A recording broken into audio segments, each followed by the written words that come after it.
the mountain of the Lord, and to the house of the God. Shabbat Shalom. Shabbat Shalom. Shabbat Shalom. Shabbat Shalom. Shabbat Shalom to all our subscribers. We have quite a handful of subscribers, and so, as I always say, ever since I've been here, and my son encouraged me to start doing this, which I did. Our subscribers to me are just as important to who's here, because they look forward every week to hearing the Parashah.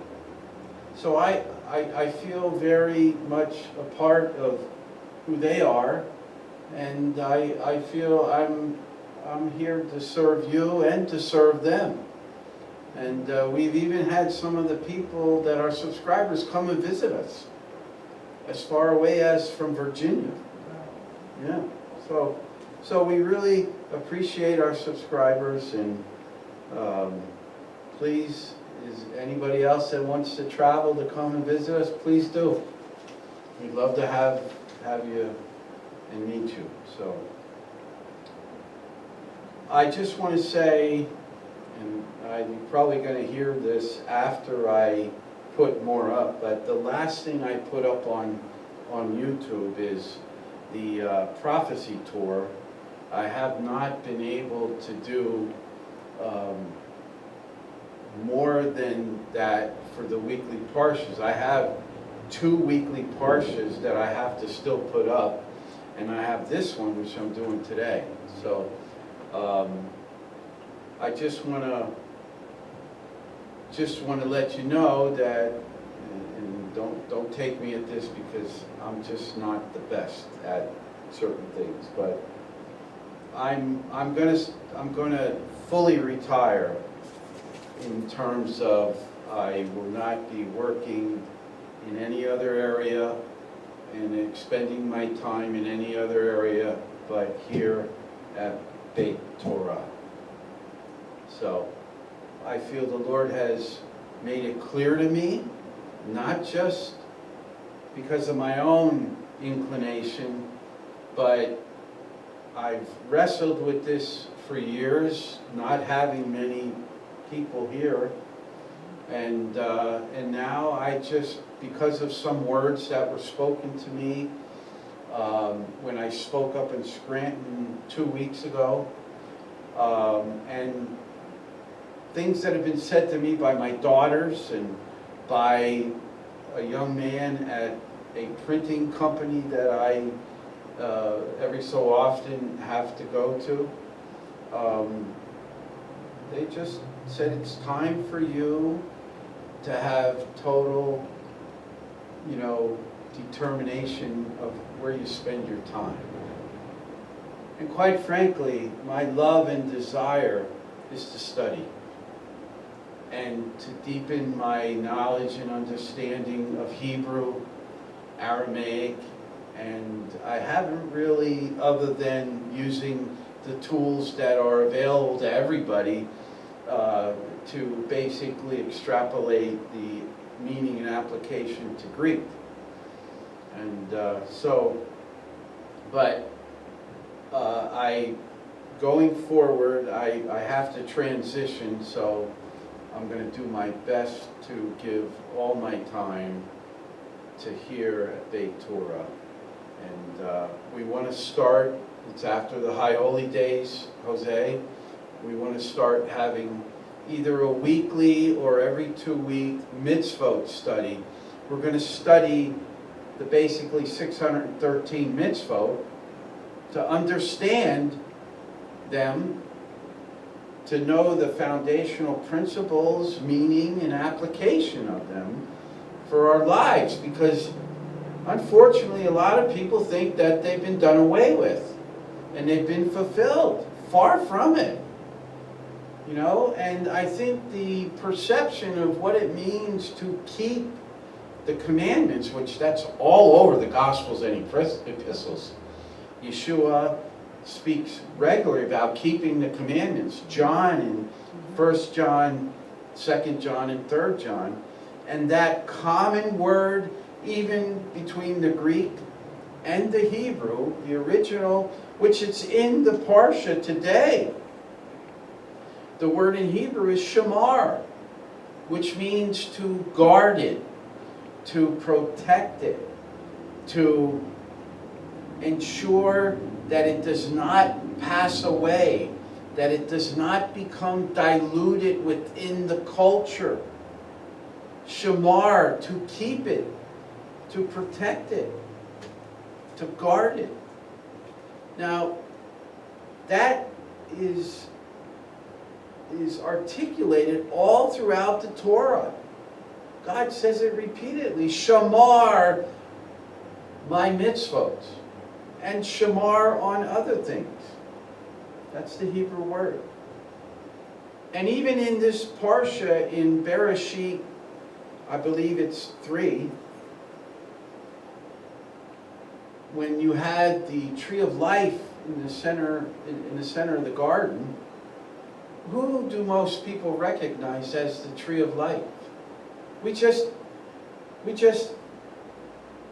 chanted the Eitz Chaim, which means the tree of life, which is who? Who's the tree of life? Messiah Yeshua, the tree of life.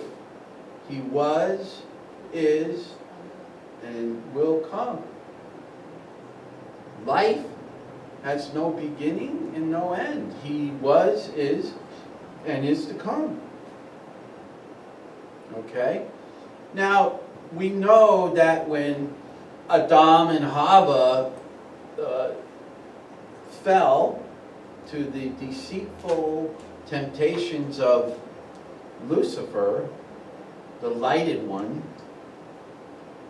that God ushered them out of the garden. And what did he put at the entrance to the garden? Where the tree of life was. Flaming sword. And what? Cherubim. Huh? Cherubim. Right. And what were they there for? Protect. To protect, to guard.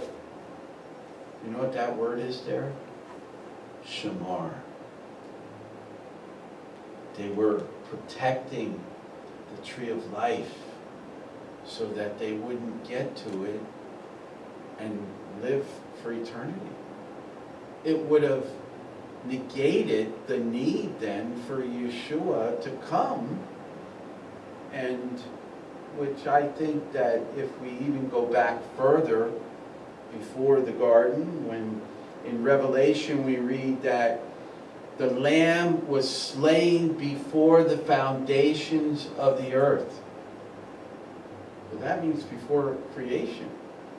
And my drash, my interpretation of that is Yeshua, there was a spiritual slaying of the Lamb of Yehovah.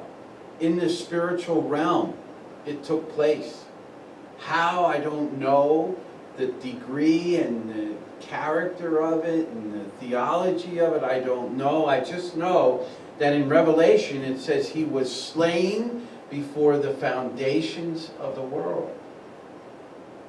Now, maybe that was God's foreknowledge of seeing out into the time when he would physically come. But just my thought, that's all. And so the Parashah for today is called Bereshit, which means in the beginning. It's in Bereshit 1:1 to 6:8. And this is a rather long Parashah. It's 6 chapters long, okay? And it basically covers the days of creation and the Sabbath. It's very revealing what Yehovah says about the Sabbath and who it was for. It wasn't for us. It was for him. And he says that. Isn't that interesting? Everybody thinks the Sabbath is for us. It's not. It's for Him. He set us apart and invited us to participate in it with Him. So we've all been invited to enter into the Shabbat with Him. He's asked us to come and tabernacle with Him every seventh day. It also covers the first sin in the garden and God's consequential punishment. Talks about the murders by Cain of Abel. Notice it doesn't say kill. It doesn't say Cain killed Abel. You know that? Because killing, in the context that God uses that Hebrew word to kill, is in the context of defending yourself and war, which in this world we will experience and have. It says murder, that's the word used in the 10 mitzvot, the 10 sayings. Thou shalt not murder. It's a different Hebrew word. Very interesting. We see in Parashah chapter 4 the beginnings of civilization and the genealogies and the descendants and the groups and where they go. We learn of Adam's descendants to Noah and his sons. We learn of the 9 basically righteous men. And if you go to my YouTube channel and the Straight and Narrow Way, you'll see one of my teachings is on, it's called From Adam to Noah. And it explains who the key righteous men were in their descendancy all the way to Abraham. And so, if you're interested in knowing the details of that, I think it's my second YouTube teaching.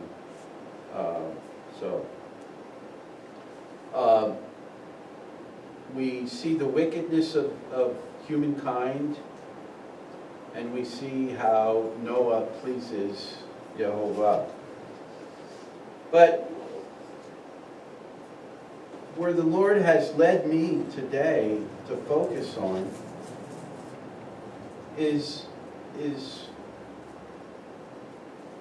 really the first chapter. What is so apparent that characterizes the first chapter of Parashah of Genesis? What significant markers make, it's kind of a precursor to God's interaction with us, with Moshe, as we get to Mount Sinai, and even as Yehovah is speaking to the righteous men leading up to Abraham. There's one common phrase spoken repeatedly. Verse 3, God said. God said, let there be light, and there was light. So we know God has a voice that speaks. Amen? Because it makes clear, God said. And by the very words that He spoke in Hebrew, there was light. So the words were powerful and creative. We see in verse 6, God said, again, let there be dome in the middle of the water. Let it divide the water from the water. And that is how it was. Again, he spoke into existence. He took something out of nothing and created something with form, character, design, and purpose. With his words, he created. Verse 9, God said, "Let the water under the sky be gathered together into one place, and let dry land appear." God saw, and it was good. And that is how it was. And as we continue to go down through chapter 1, we see that God said, "Let the earth put forth grass." Then God said, "Let there be lights in the dome of the sky." And then God said, "Let the water swarm with swarms of living creatures." God said, "Let the earth bring forth each kind of creature." And that is how it was. And God said. Now when we get to humankind, why didn't God say, God said, "Let there be humankind"? He didn't say that. The whole context and direction of the account here in verse 27, so God, Yehovah, created humankind in his own image. He didn't just speak it into existence. He created it. He formed it. Male and female, he created them. And once he formed them and created them, Adam out of the dust of the earth and Eve from the bone of Adam. DNA. What's that? The DNA from Adam. Right, the DNA from Adam. That's very good. Because we know, now that you say that, Adam was the Son of God. Just as Yeshua was the Son of God. Do you realize that? Because Adam possessed the DNA of Yehovah. Mary was impregnated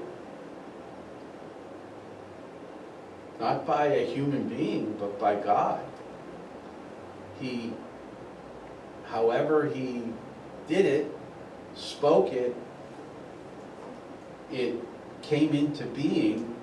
And if you've, and there's certainly some question and different things about the validity of this. Have you ever heard of Don Wyatt?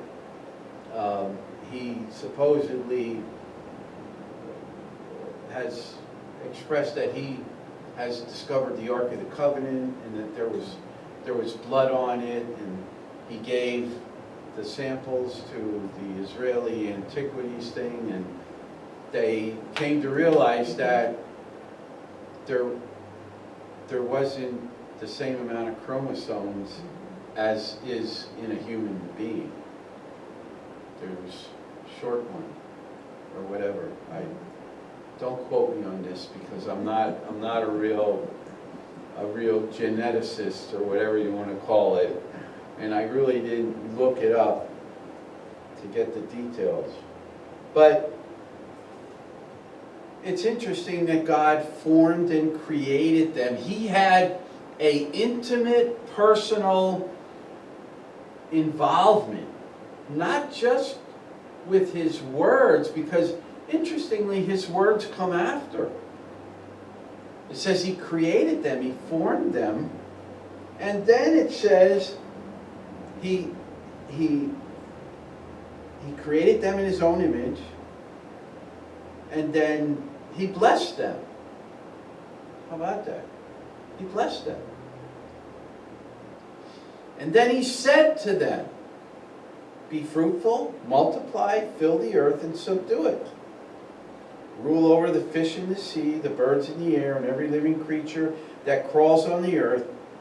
Then God said, hear.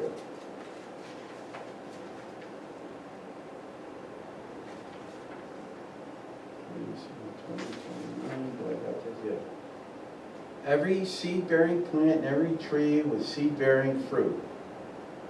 Okay? And once again he says, and that is how it was. God saw that he had made everything he had made, and indeed it was very good. Interesting, he said it was good, and after he finished creating Adam and Eve, he concludes everything with, it was very good. Because the crown of his creation had been humankind. And then in chapter 2, it says that thus the heavens and the earth were finished, along with everything in them. On the seventh day, Yehovah was finished with his work, which he had made. So he rested on the seventh day from all his work which he had made. God blessed the seventh day and separated it as holy, because on that day Yehovah rested from all his work which he had created, so that it itself could produce. Okay? And then I want to read basically in that was chapter 2. Chapter 2 verse 15 is where God charges them as to what their responsibilities are, basically. And it is, in verse 15, God took the person and put him in the Garden of Eden to do these two things: to cultivate it and care for it. You know what the word there is? To care for it? Shamar. To cultivate it, to take care of it. Just like Shamar was used in, you shall keep my mitzvot. You will guard them, take care of them. So part of our call is to take care of and guard the mitzvot. Not to do away with them. It's God's character. It's who he is. It's the essence of who he is. We should know them. We should understand them. We should know what his purpose is for us and how we're to apply them in our daily lives. We should be immersing ourselves in them and studying them and knowing them. That's cultivating it and taking care of it. As we cultivate the mitzvot, we draw new and deeper understandings of who Yehovah is. And so, with that, I want to transition into, in our sphere of understanding, in a deeper sense, what is really going on here, in terms of how it applies to us and how we live and interact with one another. You see, God said, and so he spoke words. And sounds create words. All of us. Sounds, as I am doing now, creates words. Now, we are the most complex beings on the planet. We're the only ones that articulate in words that describe and define and characterize the world in which we live and the communities in which we interact in. But the animals they communicate. The whale has a tone, a frequency. And they've found that the frequencies that are heard with sonar equipment, they can tell that the whales are speaking to one another. So animals have the capacity to communicate, okay? And so do we. And so that characterizes God-initiated communication, didn't he? Because he said, and God said, let there be light. He was communicating to the heavenlies, to the Malachim, the angels, the celestial beings which he created. He was speaking everything into existence. He was communicating his character. Because it says, the heavens declare the glory of God. He's communicating to the heavenlies and to the celestial beings and to the divine council who he is. It says the Elohim were there present at creation. Yeshua was there. But we now understand that sounds create words. And words create meaning. And meaning creates communication. What's the biggest struggle that we have in a community? In relationships? Understanding each other. Communicating. Understanding the words that have created meaning to us. And meaning creates communication. Communication creates connection. When we don't communicate, we don't connect, do we? Have you ever met someone that you can communicate with them and, man, you really connect with them? But then there's other people who are like, I don't know what this person's talking about. They're off in some, other world, not the world I'm in right now. And connection creates community where people live and interact.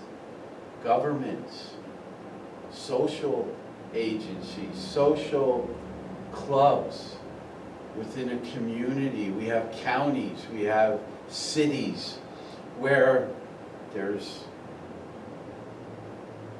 a connection because of words. And community creates humanity. What characterizes humanity? Music, art, design, invention. All these things is what creates what we see as humanity.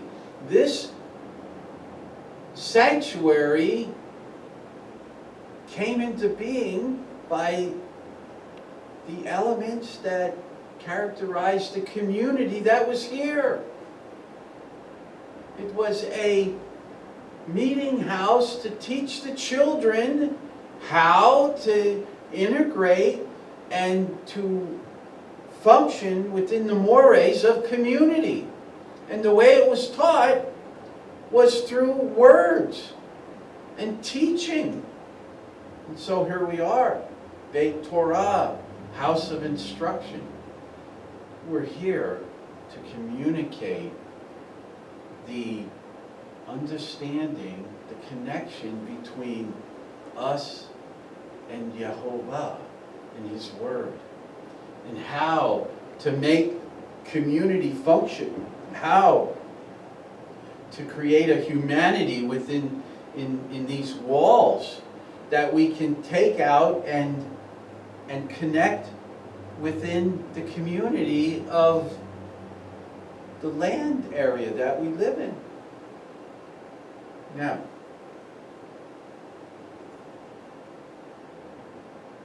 the word humanity, community creates humanity, it's the human race. It's the fact or condition of being human, human nature. But lo and behold, what causes us turmoil is our fallen human nature, which mucks up the works, unfortunately. We're seeing it broad spread throughout our country. We're in the midst of a cultural war. And all perpetrated by what?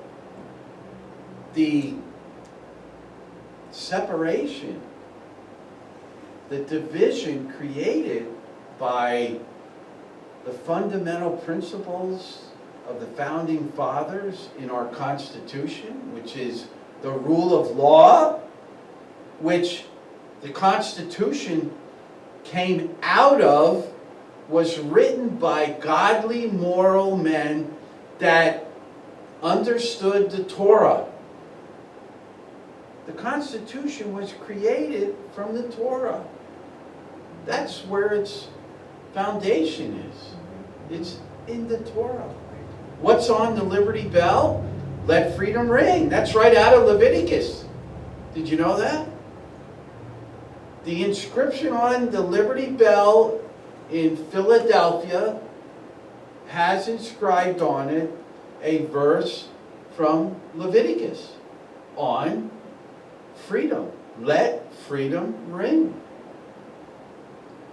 And then when you look at that scripture and you begin to understand the context in which it was given by Yehovah through Moshe to teach the children of Israel, which was a mixed multitude. We all know that. There were many people in Egypt that when the Israelites were delivered out of Egypt, they said, we're not staying here anymore, because the God of the Hebrews is the most high God above all these 3,000 idols and gods that have been created all throughout Egypt. And lo and behold, America is formed by a group of godly, God-fearing, scripture-oriented men. And women, I'm sure. They all have wives. And that's all part of the whole process of influence. You know? Behind every great man is an awesome woman. By far. We're seeing it as we've heard the heartfelt expressions of Erica,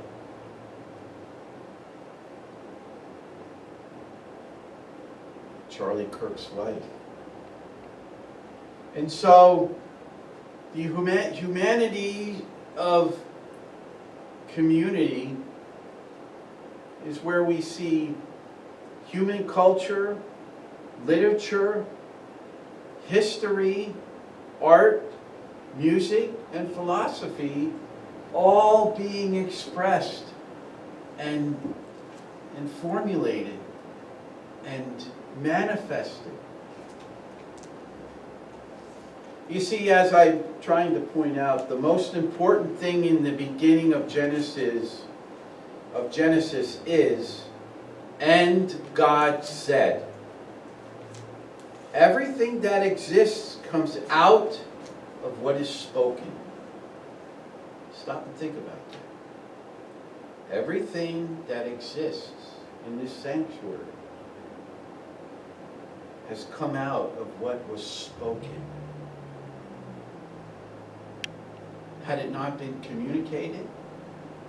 The color, the texture, the frame, it wouldn't have been created. Words had to be spoken. Now, I don't want to, what I want to do here is eliminate a misperception of the origin and meaning of a very familiar phrase that all of us have heard. You remember the phrase abracadabra? Jose? What does the magician say? Abracadabra. Well, that's a spoken word. Did you know that that was Hebrew? Did you know that was Hebrew? The Hebrew word is abracadabri. In Hebrew, it means I will create as I speak.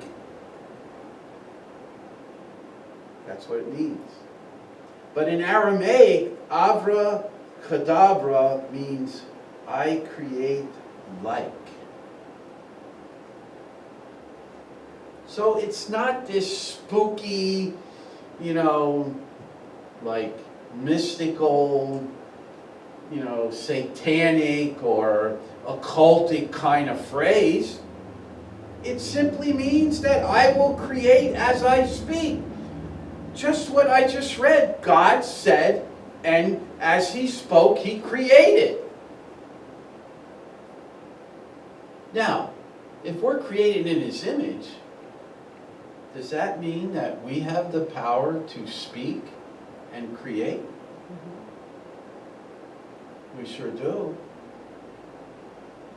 You prayed, Beverly, you prayed for me this morning for my ears.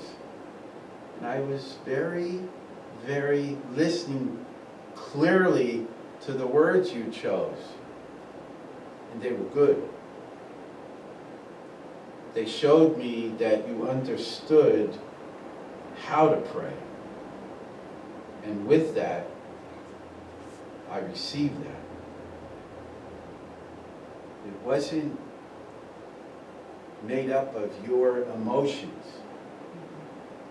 It's what you understood of God's order and design when you pray for the healing of someone. So what happens, and I'm going to blow your mind a little bit with, you see, what is Satan's number one modus operandi? Deception. And how does he deceive? Angel of light. By appearing to be light. Right. Or appearing to be something that he's not. Or changing the complexion and the composition of something to be something that it's not. Right? Like, one of the terms is ancient astrology was very legitimate. Nothing like astrology today, but he has made a counterfeit to confuse everybody. It's that simple. Another word. Has anybody ever heard the word alchemy? Do you know what alchemy is? Changing one material to another. So what are you doing? You're transforming something from one thing to another through chemical reactions. That's where it was kind of focused. That same principle can be applied in other ways and areas. So let me ask you a question. when Yeshua prayed and healed people, did he transform it from one thing to another? Did he change eyes that didn't have the composition to see, to then see? Of course. Now, if you read secular material and you look at historical records, there were those that have written and said that Yeshua was an alchemist, that he did what the basic definition is of alchemy, to change the construct of a material into something else. The big thing back then was to change rocks into gold. That was the great, alchemy goal. Now, they didn't do it, but Yeshua has transformed things. I see men as trees walking, and then he saw men as men walking. Is there a transformation there? Yes. So, something that was good, the perceptions of the meaning of what that is has been transformed to meaning negative, evil, occultic. When we look at the simple definition of it, it's changing. When God said, "Let there be light," guess what? There was no light, there was darkness. And somehow he transformed it, but he spoke it into being. Are you with me? And we have the capacity to do that as well. Do you believe that? Do you believe that? I'm going to show you that it scripturally exists.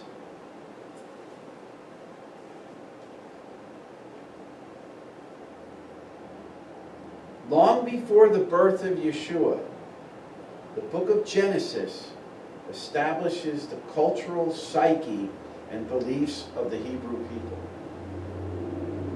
You've been created in His image to reflect Him, to do as He does. All creation cries out for the manifestation of the sons of Yehovah. Yes. And who are the sons of Yehovah? You. And you. And you. We're waiting to be transformed. Yeshua said, "You will do greater things than what I have done." Can you imagine that? Can you imagine that? If that's not true, then he's just selling a bill of goods to us. Why would he say it if it wasn't true?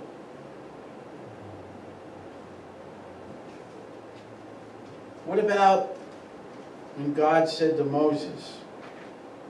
You remember what he said to Moses?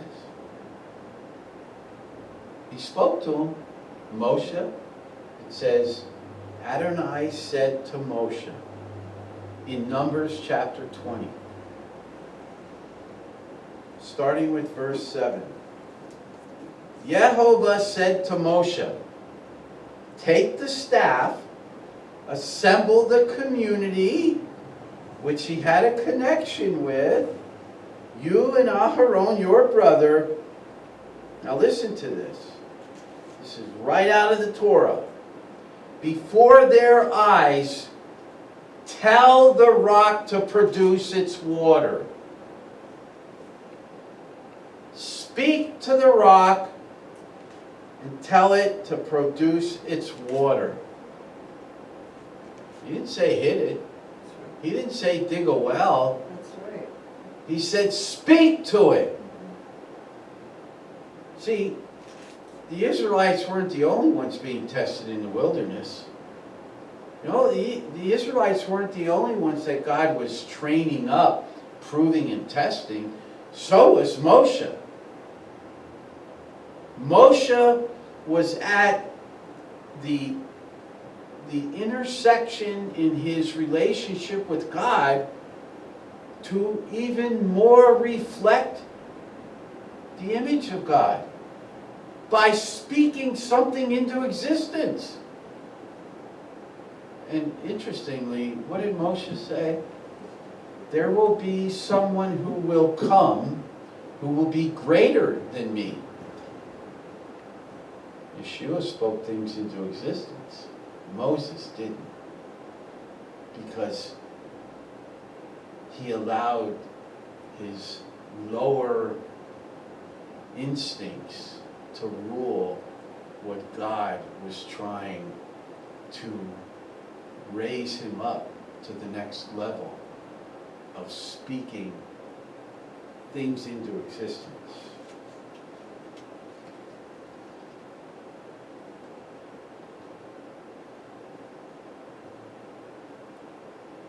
To believe in the God of the Hebrews is to believe that he spoke all things into existence. It is to believe you have been created in the image of Yehovah. He has endowed you with this very creative power. By virtue of your nature, you too speak reality into existence.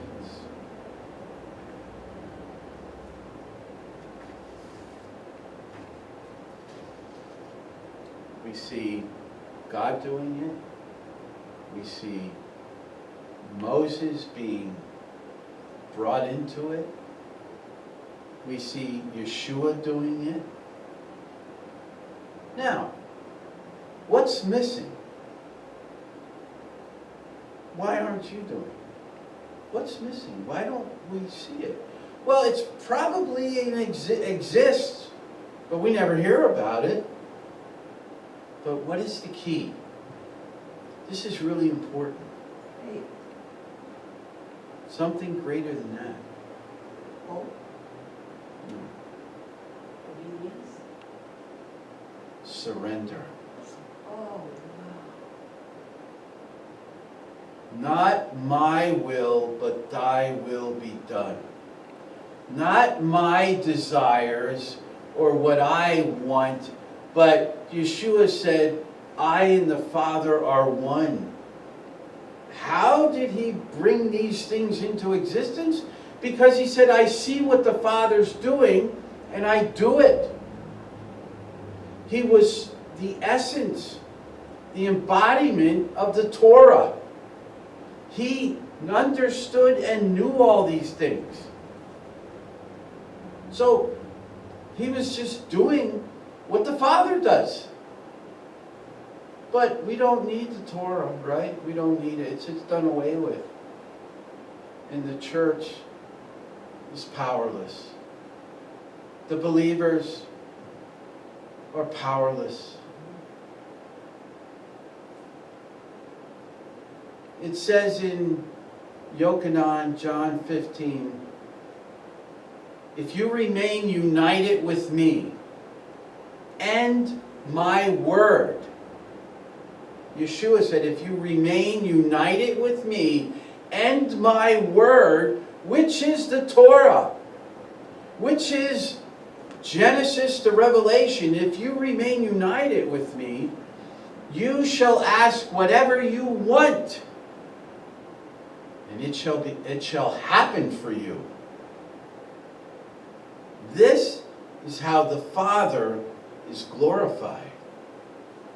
But the key is asking for what is the Father's plan. Not what I think it should be, not what I want to see happen, not how I want things to be, because those are my wants. It's what I want. If that's what's driving you, that's your flesh and your desire, and you're not united with Yeshua. You're not united with Yehovah. You see, we are the vehicles through which God wants to move to bring glory to who He is. Think about it.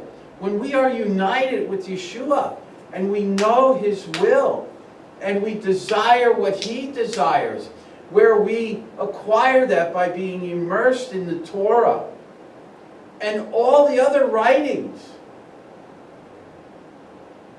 we begin to desire what the Father desires. And then our prayer changes to reflect the heart of Yehovah. And it happens. We got to deal with our egos. And our sense of, well, I did this and I did that. And I'm a good person. And I'm successful. And, you know, I'm a really good believer. And I did all these great things.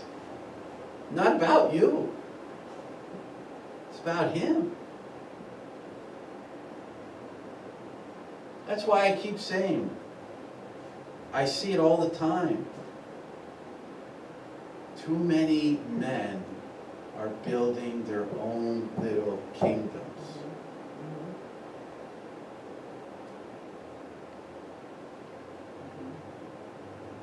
I'm just a caretaker. I'm just here to do what it says. To care for, to cultivate, and care for the garden that God's put me in. This is just one of the gardens. He's got gardens all over the place. But too many people think they're the master gardener. And they want to master it the way they want to master it. That's not where my heart's at. I'm just a caretaker. I'm here to serve. And if you come, you come. Because it's where God wants you. If you go, you go. I'm not interested in keeping anybody. That's God's business. It's real simple. Real simple. So I want to encourage you. Well, I want to read this because this is really important. What was so important about the rock that Moses was supposed to speak to? And why was God angry that Moses struck the rock? Disobedience. What's that? Disobedience.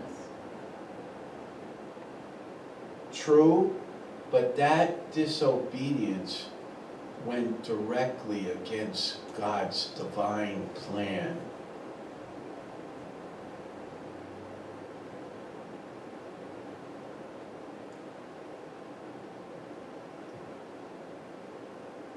First Corinthians chapter 10. Who was the rock in the garden? Who was the rock in the wilderness? Okay. So who was Moses striking? He struck Yeshua once, previous to bring forth the water. It's the mirror of Yeshua being stricken and crucified. It's a shadow. Because him being stricken once and the water flowed out to provide for all to come and drink. But that's why God said to him, speak to the rock, because now you can speak to him. Because Yeshua has been struck once, crucified, tortured, scourged. Moreover, brethren, I do not want you to be unaware that all our fathers were under the cloud. This is in the wilderness. All passed through the sea. All were baptized into Moses in the cloud and in the sea. All ate the same spiritual food, and all drank the same spiritual drink. For they drank of that spiritual rock that followed them. And that rock was Yeshua. Moses was not supposed to strike the rock a second time. He was to speak to it. And the water would have came forth. Yes, he disobeyed, but he didn't realize who he was to speak to.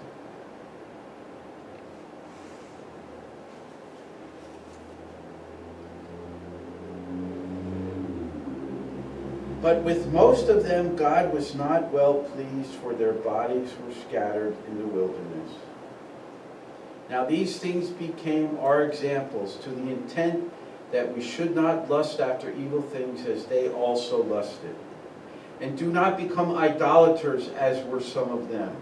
As it is written, the people sat down to eat and drink and rose up to play.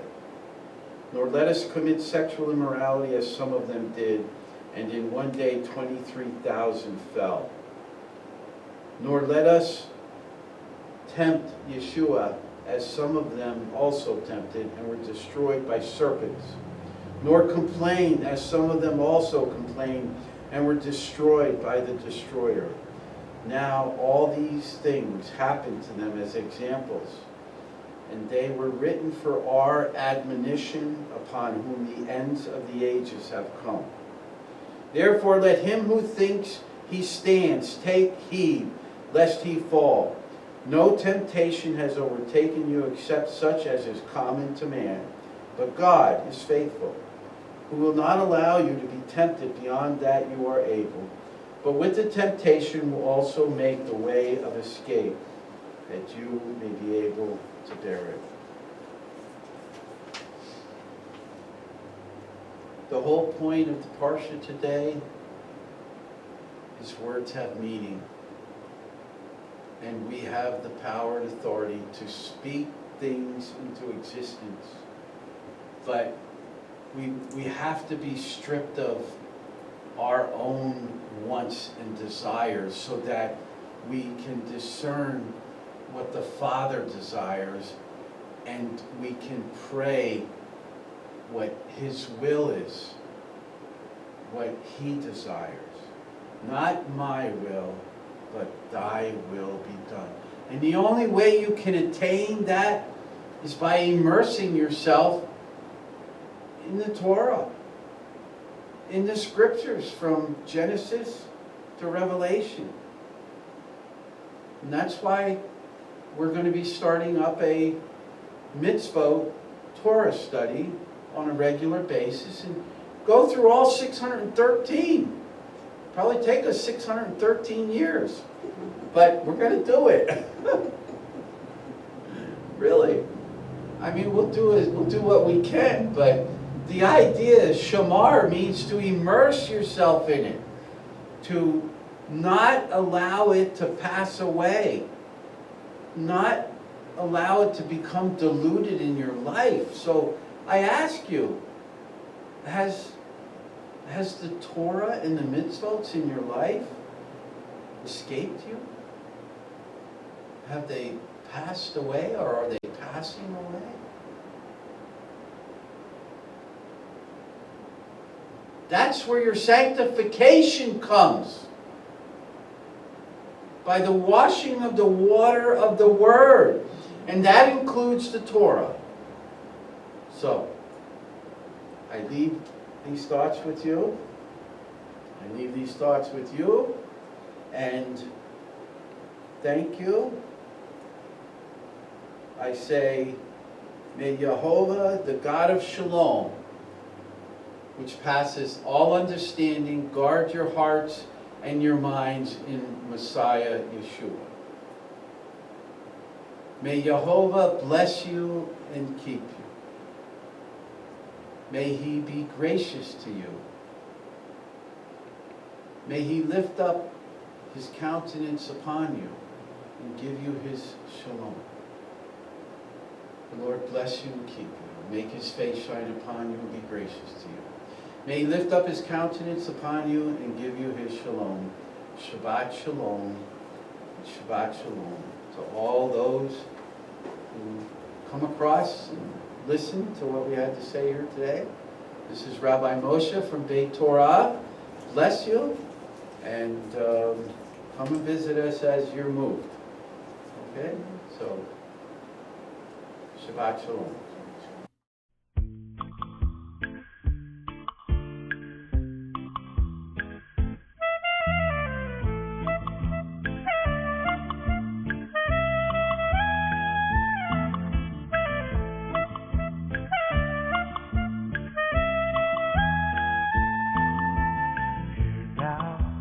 Hear now, Jacob, my servant.